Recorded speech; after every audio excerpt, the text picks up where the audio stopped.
host, Anna Danino, and welcome to episode 13 of the Crime Bistro podcast. This show gazes into the thrillingly twisted world of true crime, examining real cases while we share in a passion for crime and coffee alike. For this episode, I'm enjoying an iced black coffee, so grab yourself a fresh brew and let's get into the creepy case of the Watcher.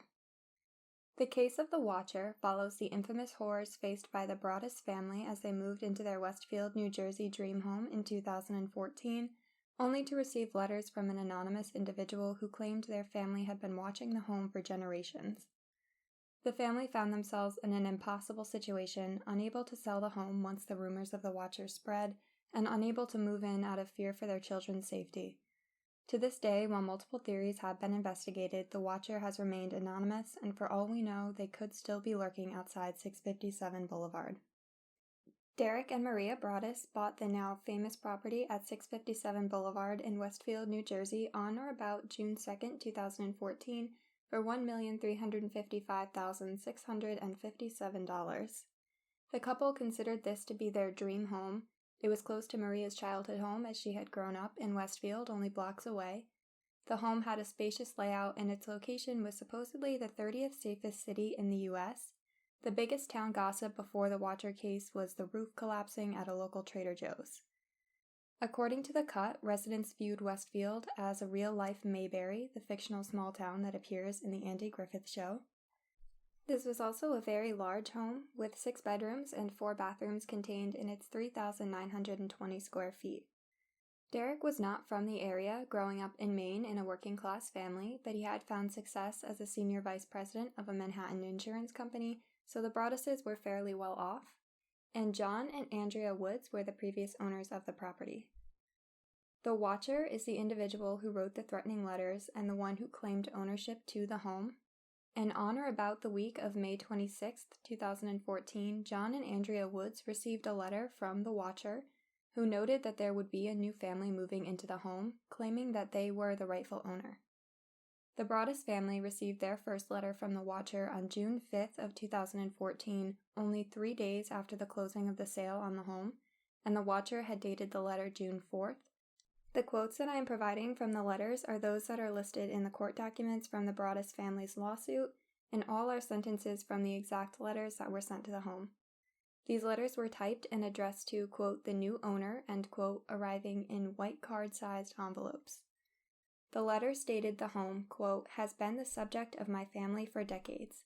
I have been put in charge of watching and waiting for its second coming. My grandfather watched the house in the 1920s, and my father watched it in the 1960s. It is now my time. Why are you here? I will find out. Now that they have it to flaunt it, they pay the price. Tisk, tisk, tisk. Bad move. You don't want to make 657 Boulevard unhappy. Do you need to fill the house with the young blood I requested? Once I know their names, I will call to them and draw them to me. I asked the Woods to bring me young blood, end quote. Notably, the house was built in 1905, so the early 20th century references in this letter are especially concerning. The family was alarmed after receiving this first letter, and they reached out to the previous owners to ask them about it. The Woods admitted that they had received a letter from the Watcher as well, but only one in the 23 years that they owned the home, and since it happened only days before the house was sold, they disregarded it without concern. After this conversation, the two families went to the police together to report what had happened, and they were instructed to stay quiet about the matter since all of the neighbors were immediately considered suspects.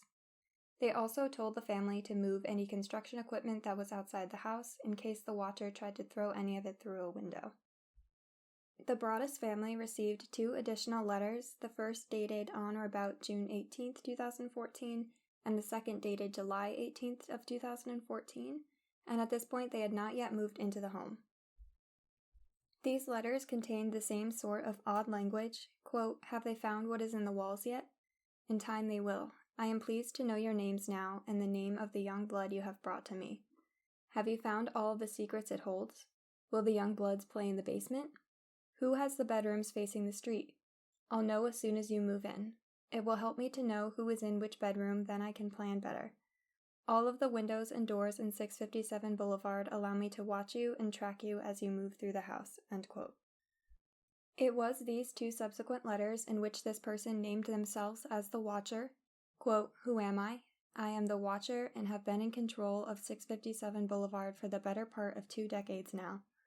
The Woods family turned it over to you. It was their time to move on and kindly sold it when I asked them to. You have changed it and made it so fancy. It cries for the past and what used to be in the time when I roamed its halls, when I ran from room to room imagining life with the rich occupants there. And now I watch and wait for the day when they young blood will be mine again. Boulevard is turning on me, it is coming after me. I am in charge of 657 Boulevard. Let the young blood play again like I once did. Stop changing it and let it alone." End quote. The second letter was particularly disturbing because it included such information as the family's surname, even though it was misspelled, their children's birth order, and their children's nicknames. It also mentioned a specific time while their daughter had been painting in an enclosed porch space, asking, quote, "Is she the artist in the family?" End quote. Because of this, the couple decided to no longer bring their children to the house out of fear for their safety, and because they still couldn't rule out any of their neighbors as suspects. Once receiving these letters, the Broaddus family were understandably terrified and consumed by stress and fear about what the Watcher could have done or been capable of. Particularly, they were worried about the safety of their children, who were referenced constantly in the letters. The family decided that they could not move into the home without being afraid for their children's safety and well-being, even though they had already moved all of their possessions into it. The police did investigate, but they couldn't come up with any useful leads, which caused further stress for the family. Desperate for answers, the Broadduses reached out to several former FBI agents, including Robert Lenahan, who did a threat assessment on the letters. His analysis showed that the writer was probably an older person, and this was determined based on the vocabulary used and their habit of double spacing after a period. He concluded that the letter didn't seem to be a threat, however, the erratic thoughts displayed in the letters could suggest unpredictability. They also hired Kroll, a security firm, in the hopes of finding a handwriting match with no success. A linguist named Robert Leonard was also employed by the family to look through local forums to try and discern language patterns that resembled the letters, also with no answers coming from this. As a result of these incidents and the toll that they took on the family, Derek experienced depression and Maria developed PTSD, with both of them suffering from paranoia as well. They decided to try and sell the home 6 months after the letters arrived, with Maria explaining this, saying, quote, "At the end of the day, it came down to, what are you willing to risk? We weren't going to put our kids in harm's way." End quote. They were unsuccessful on the housing market, considering that rumors about the house had become extremely widespread. Having trouble selling the house, the Broadduses considered selling it to a developer in 2016 who would tear the home down and split the property into 2 separate plots. However, they quickly discovered that this wasn't possible, as each plot would be only 3 feet too small for the mandated size of the neighborhood. There were families in the neighborhood who were adamant about not splitting the property and who expressed a pretty high level of anger over the idea. And interestingly, around Christmas of 2015, these families received threatening letters that were signed, quote, "Friends of the Broaddus family," end quote. In the spring of 2016, the Broadduses finally found a family who was willing to rent the home from them under the condition that they could immediately leave if another letter arrived. Within 2 weeks, the house received a letter addressed to, quote, "the vile and spiteful Derek and his wretch of a wife, Maria," end quote. This letter read, quote, 657 Boulevard survived your attempted assault and stood strong with its army of supporters barricading its gates. My soldiers of the Boulevard followed my orders to a T. They carried out their mission and saved the soul of 657 Boulevard with my orders. All hail the Watcher.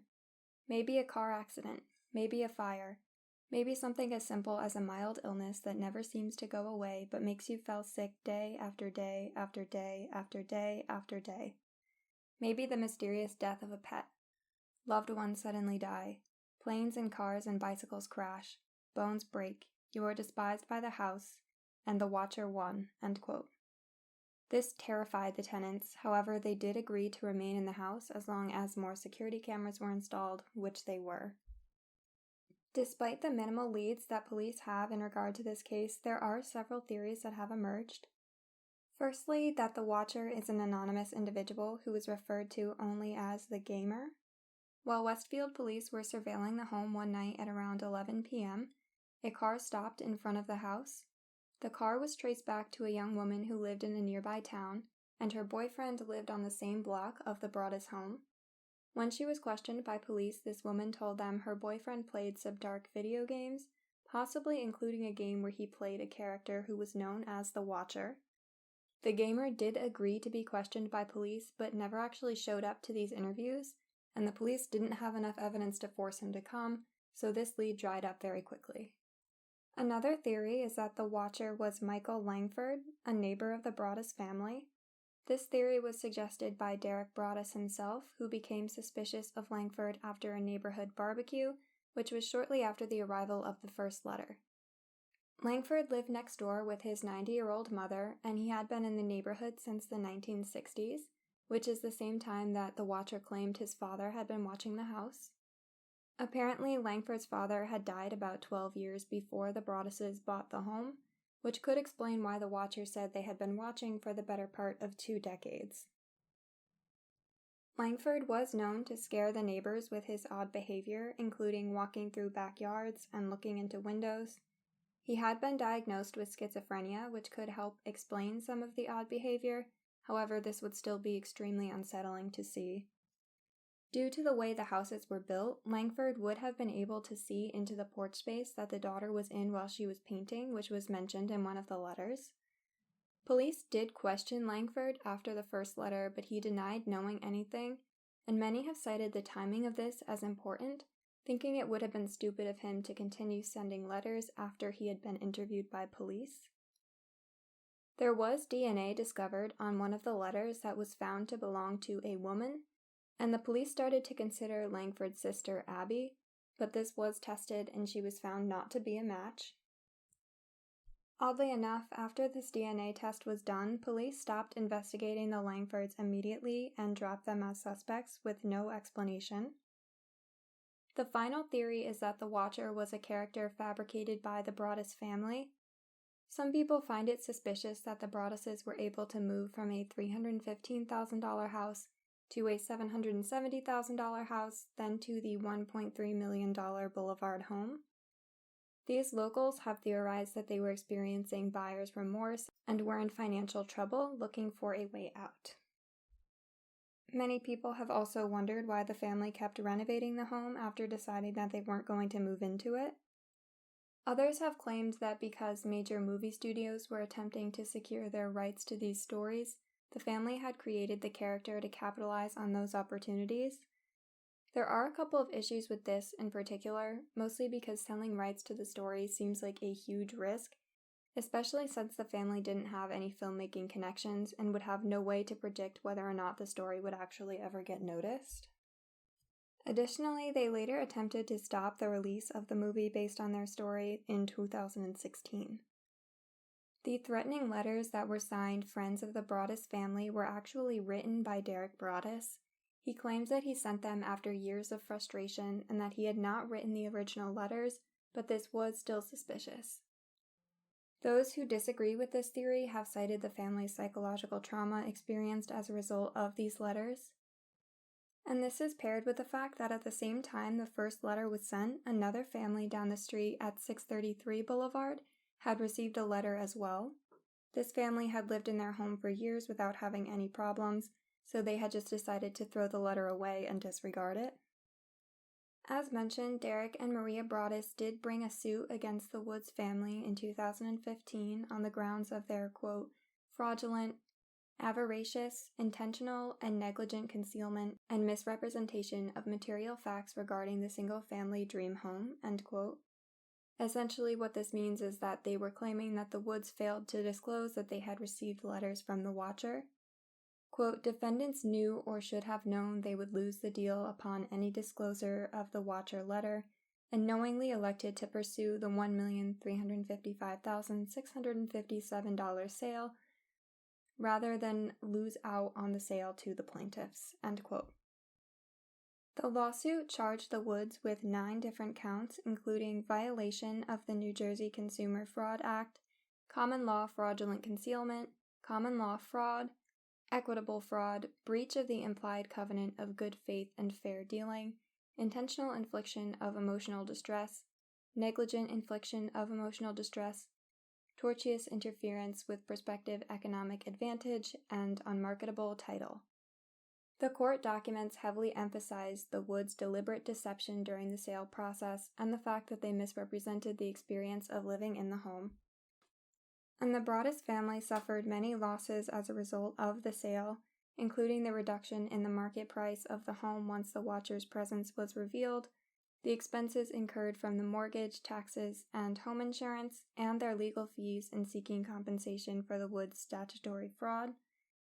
Despite all of this, the judge did throw out the lawsuit, finding no evidence that the Woods had intentionally hidden the letter, and no evidence that the Watcher was a genuine safety threat.